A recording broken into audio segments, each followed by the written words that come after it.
All right, we're going to be talking about matter, the states of matter, solids, liquids, and gases. Now, first of all, we need to write what matter is. So I'm going to start down here, and I'm going to write that matter is anything with mass that takes up space.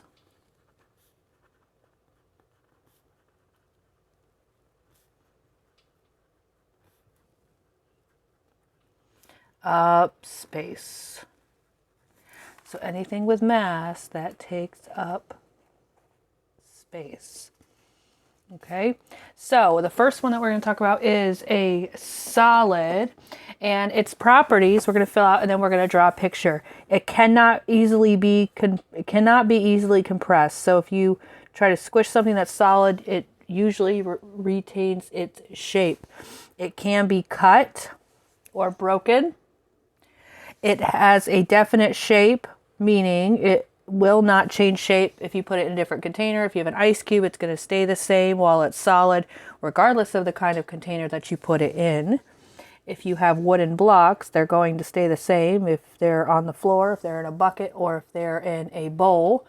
It cannot flow like a liquid, and it has a definite volume, like it takes up the same amount of space no matter what you do with it. The particles are packed very tightly. So particles is what makes up matter. They are packed very tightly and they cannot move much. Examples here could be a paper or a pencil. And this is what the particles look like. You're going to draw just like I am here. They're very close together. They cannot move. That's why it has a definite shape, because they are pushed together to make that shape.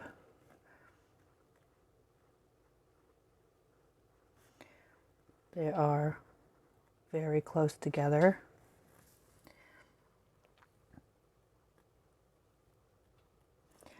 So you're going to,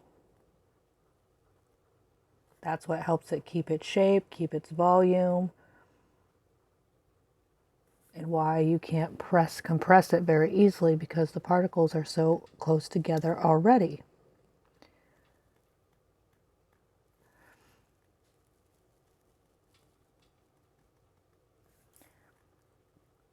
Almost there.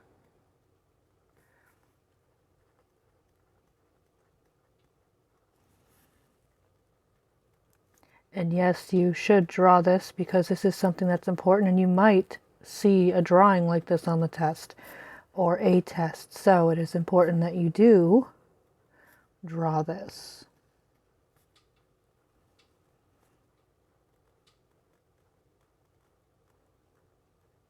Okay, so liquids have a definite volume but no definite shape, because if you pour a liquid into a container, it takes the shape of the container.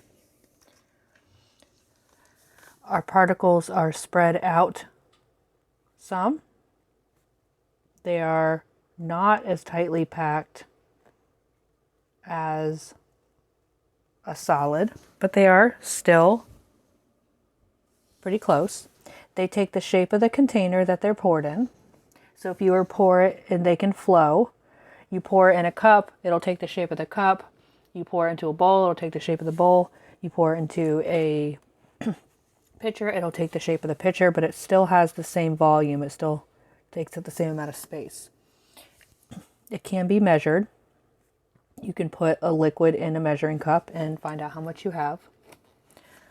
The particles are moving constantly and freely, but they are not tightly packed like before. I'm going to do examples of, let's see here, we have water, we have juice, those are liquids. Now the next one is a gas.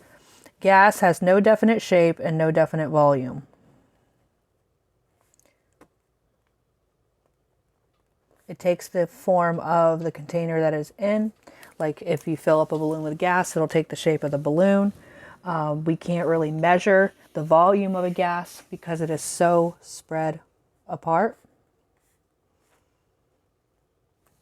Okay. It can be easily compressed. Most are invisible.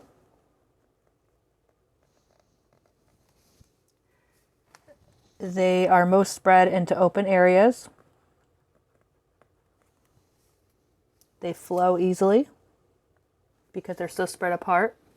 They move freely and are spaced far apart. Some examples are water vapor and helium. So those are the states of, I'm going to zoom out a little bit. Those are the states of matter nodes.